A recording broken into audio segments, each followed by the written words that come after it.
My name is Elena Navarro. I'm 29 years old. If you'd asked me a month ago what finally broke my relationship, I probably would have said something complicated about communication and emotional needs and long term compatibility. In reality, it happened on a Thursday night on my couch with Netflix paused and my boyfriend's phone buzzing like a trapped insect on the coffee table. Dylan and I had been together for 3 years, living together for the last 18 months in my condo. Technically, it was mine. I'd bought it before we met, scraped together from years of grinding at a job in project management and living like a college student into my late 20s. When he moved in, I'd cleared space in my drawers, made room in my life, mentally shifted from my place to our home. I thought we were solid, stable, boring in that comfortable, grown-up way. That night, we were halfway through some crime drama, the living room washed in the blue light of the TV, when his phone started vibrating. Once, twice, then again. The name lit up on the screen, and I saw it before he grabbed it. Brianna, his ex. The one he'd told me was emotionally manipulative and toxic. The one he'd learned a lot from and was so grateful to be done with. The one who, according to him, had nearly broken him. His face changed the second he saw her name. The easy, lazy Netflix expression disappeared, replaced by a tight, focused look. He picked up his phone and stood, pacing toward the hallway. I hit pause. Everything okay? He exhaled sharply. That was Brianna. It's bad. I sat up a little straighter. What's wrong? He rubbed the back of his neck, staring at the floor like the words were written there. Her dad. He got diagnosed with something serious, some kind of cancer. She's freaking out. That's awful, I said immediately, because it was. Is he in the hospital? I don't know all the details, Dylan said quickly. She's a mess. She says she can't breathe. She needs someone. Does she have family around? Friends? I asked. Her brother, that cousin she's close to. She called me, he cut in. She needs me specifically. The room went very quiet inside my head. On the outside, the refrigerator hummed. A car passed beneath our window. The TV screen froze mid-scene. Inside, it was that weird, hollow silence right before you feel an earthquake. Okay, I said slowly. And what are you thinking? He looked at me then, like he was measuring something. I need to go over there, he said. She shouldn't be alone. My stomach dropped a few inches. Right now? It's not like I'm going over for fun, he snapped. Her dad might be dying, Elena. I didn't say you were, I said, keeping my voice level. I'm just surprised. It's almost 9. His jaw tightened. Not everything is about sex, or whatever you're imagining. Sometimes people just need support. That stung. I didn't say it was about sex.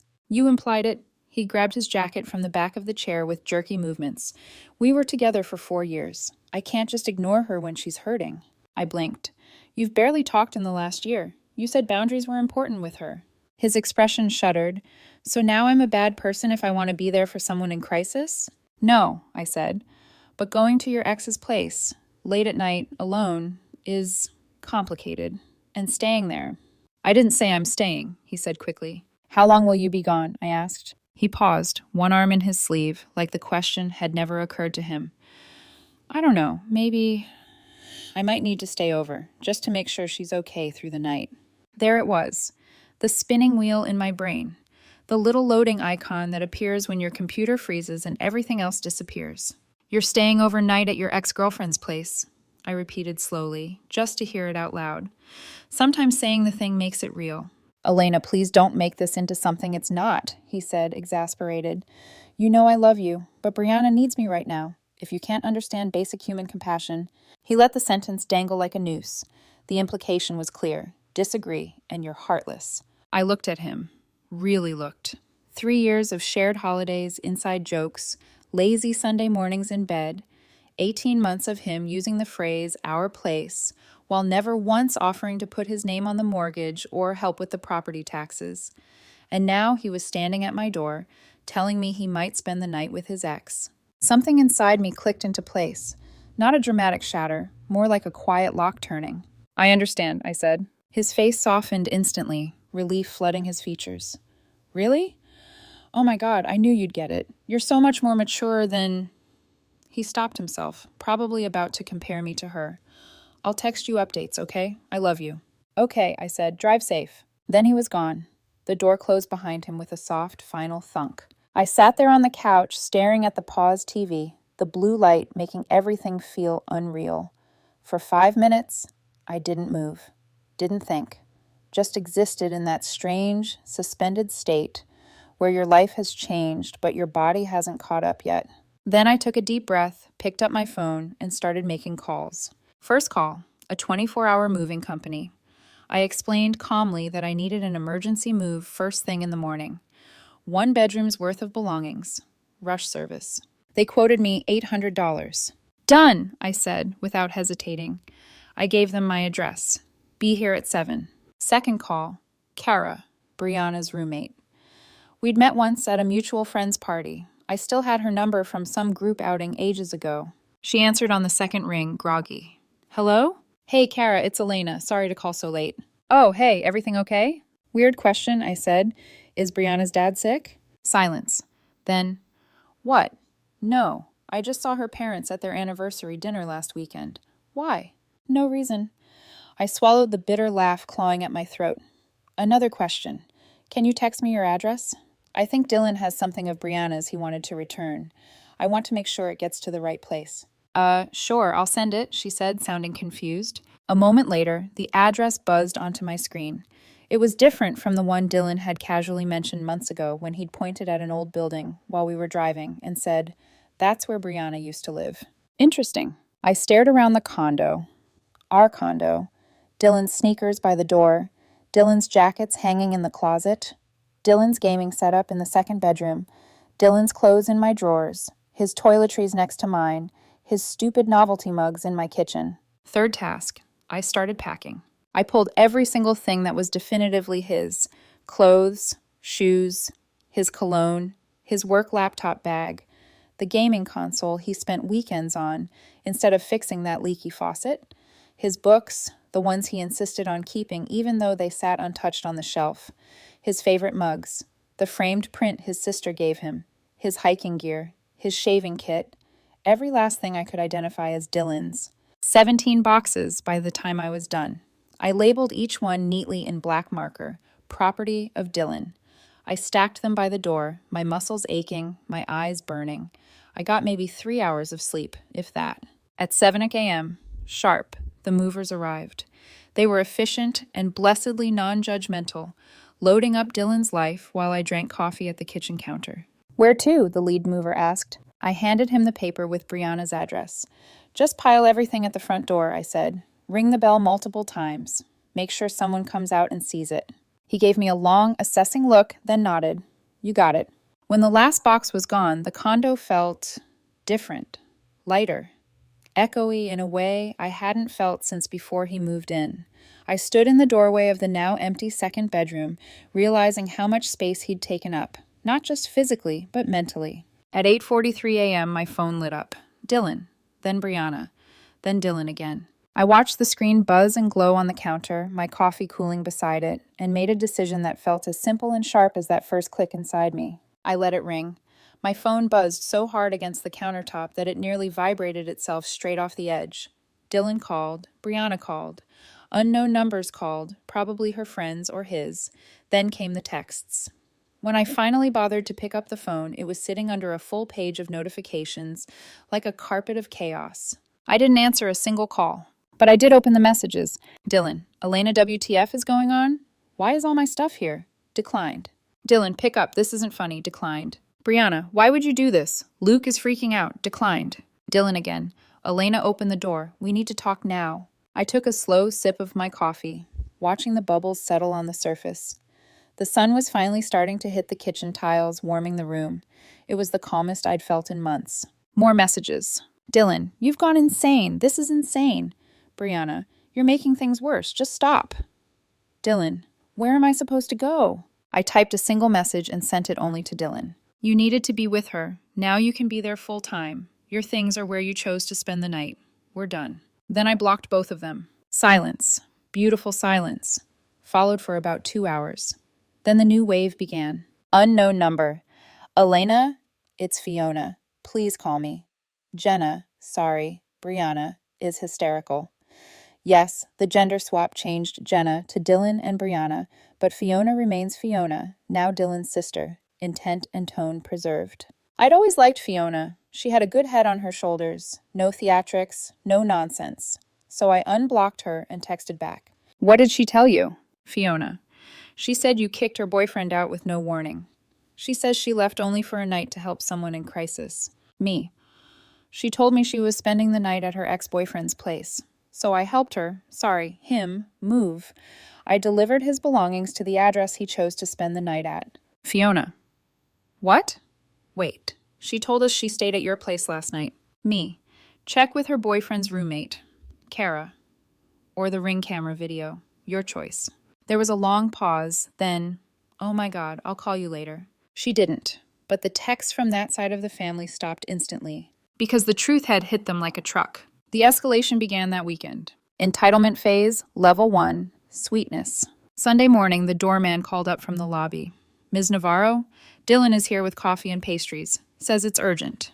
No, I said. He's not on the approved list anymore. A faint shriek echoed all the way up to my 6th floor unit. Entitlement phase, level 2, anger. Her friend Harmony texted me. Harmony, Elena, you need to let him get the rest of his things. He has rights. Me, everything he owns was delivered to Brianna's address. Nothing of his remains here. Harmony, she says you kept her grandmother's ring.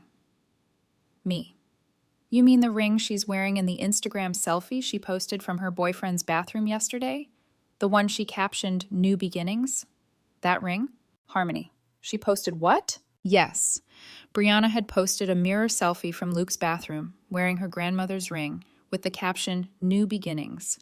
You could clearly see his distinctive blue mosaic shower tiles behind her. She deleted it within an hour, but Beatrice, one of her coworkers and one of my favorite quiet sources, had screenshotted it. I had receipts. Entitlement phase, level 3, legal threats. Monday morning, I got an email from an address that looked like it had been pulled from the bottom of a Google results page. Cease and desist, return property, and pay damages. I forwarded it to Andrew, a friend who was a real lawyer. Andrew replied, LMAO. She voluntarily left, paid no rent, had no lease, and declared her intent to stay elsewhere. You did nothing wrong. This is adorable and sad. Want me to frame it? But the universe wasn't done delivering plot twists. Tuesday night, my phone buzzed with an unknown number. Hi, is this Elena? A woman's voice asked. Yes, who's this? This is Teresa. My brain froze. Luke's girlfriend. The one Brianna had apparently forgotten existed. The one who'd seen everything on the Ring camera. I saw the pile of boxes on our doorstep, Teresa said, her voice thin but controlled. I saw Brianna leaving last night with an overnight bag. She told me she was staying with friends. So, could you explain what's going on? I gave her the entire story. No sugarcoating. No theatrics, just the facts. The sick dad lie, the overnight stay, the manipulative guilt tripping, the boxes. Teresa was quiet for a second. Then she laughed, a dry, stunned laugh. You're my hero, she said. I blinked. Excuse me? Oh, just wait, she said. I'm about to make this even better. Wednesday morning, the next bomb dropped. Brianna texted me from yet another new number. You got me kicked out of Luke's. Teresa is crazy. She threw all my stuff onto the lawn. My laptop is missing. This is your fault. You need to help me. I texted back. Sounds like a problem for the people you chose to stay with. Or the police, if your stuff was stolen. Good luck. Her response was instant. Where am I supposed to go? Not my concern. Try your sister. She seemed disgusted with you too. The entitlement then went into full-blown meltdown mode. She posted in our friend group chat.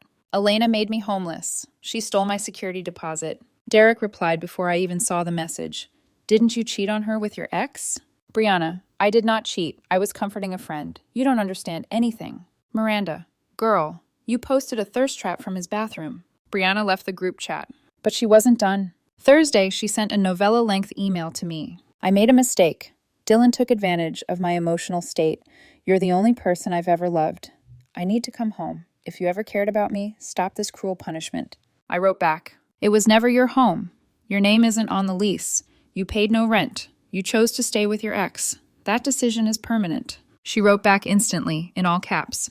Then I blocked the number. Friday night, things hit an almost comical peak. The doorman called me again. Ms. Navarro, Dylan and Brianna are here. They're insisting they live here and forgot their key. Put me on speaker, I said. Craig, a friend over for game night, muted the TV so he could listen. Dylan, I said into the phone. Elena, please, this is ridiculous. Just talk to me. No. Brianna's voice shrieked in the background. Let me up, Elena. We need to talk. No. Then a third voice, Luke. Dude, he said, just let her get her stuff so we can move on. Her stuff, I said, is wherever Teresa threw it. Why are you even here? Doesn't your girlfriend have questions about why you're driving your ex around? Silence. I could practically feel the tension through the speaker. The doorman cleared his throat. Should I call the police, Ms. Navarro? If they're not gone in 60 seconds, yes. They left. Saturday brought the family angle. Dylan's dad, someone I genuinely liked, called me personally. Elena, he said quietly, I'm sorry, truly. She told us a different story. We just learned the truth. I'm sorry you're dealing with it, I said. We're not taking her side, he said. She needs consequences. I wasn't expecting that. It was almost validating. His voice softened. Are you okay?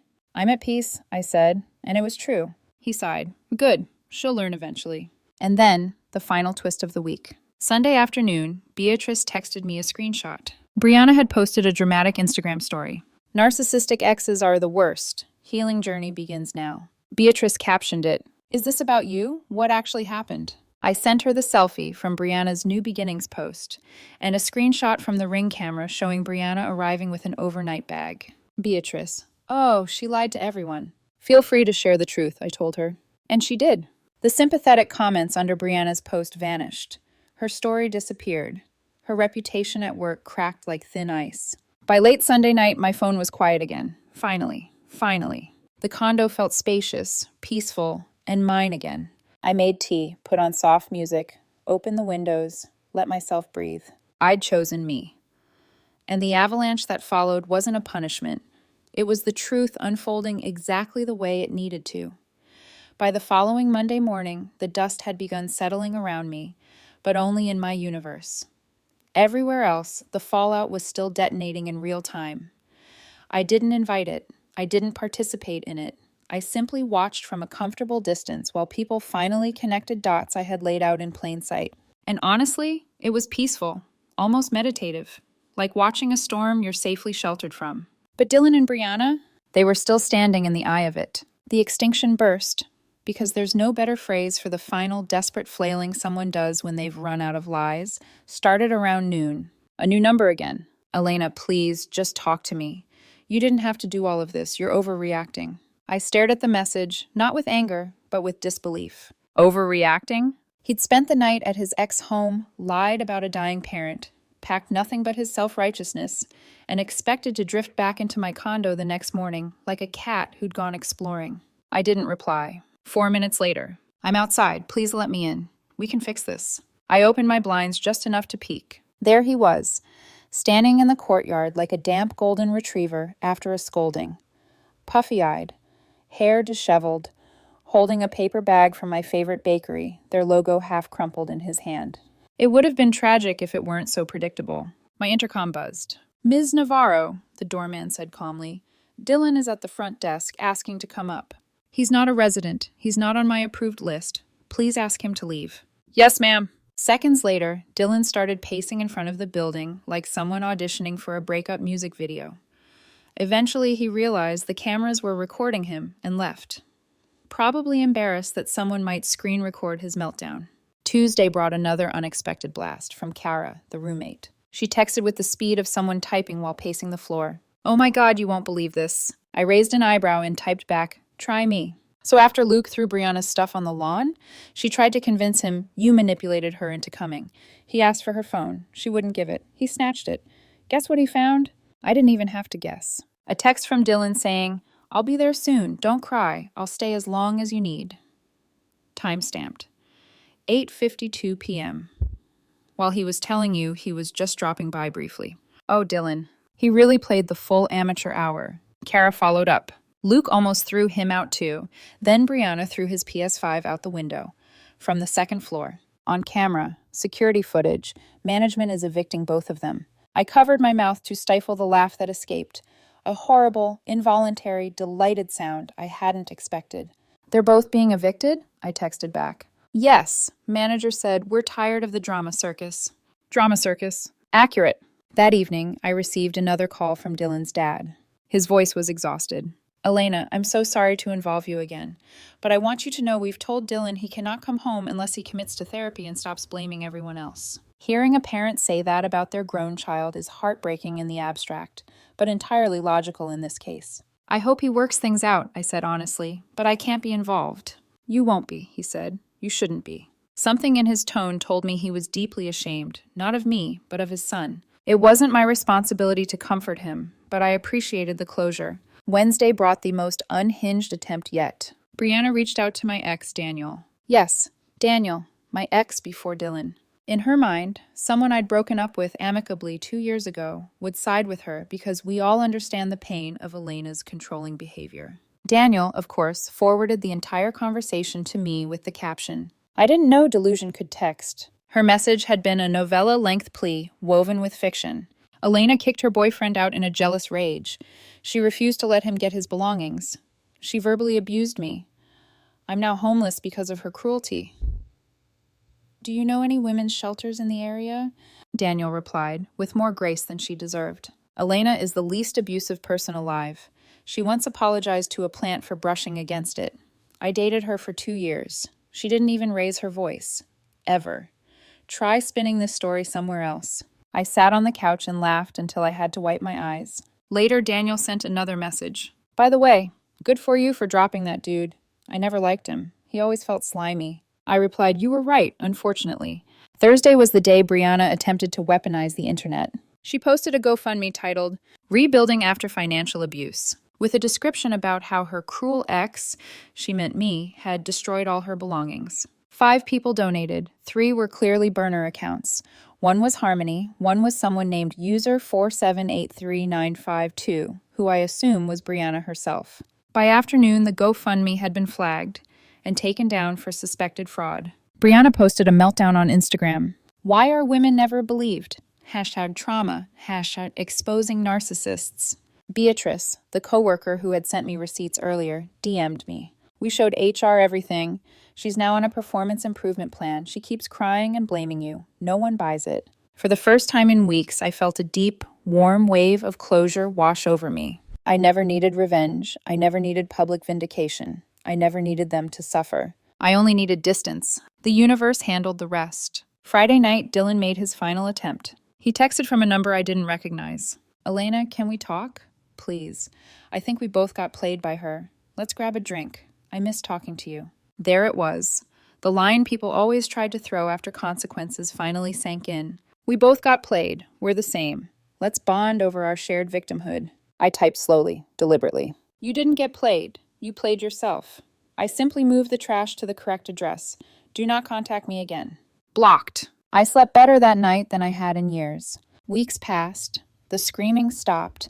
The drama evaporated. And peace, real, steady, reliable peace, took its place.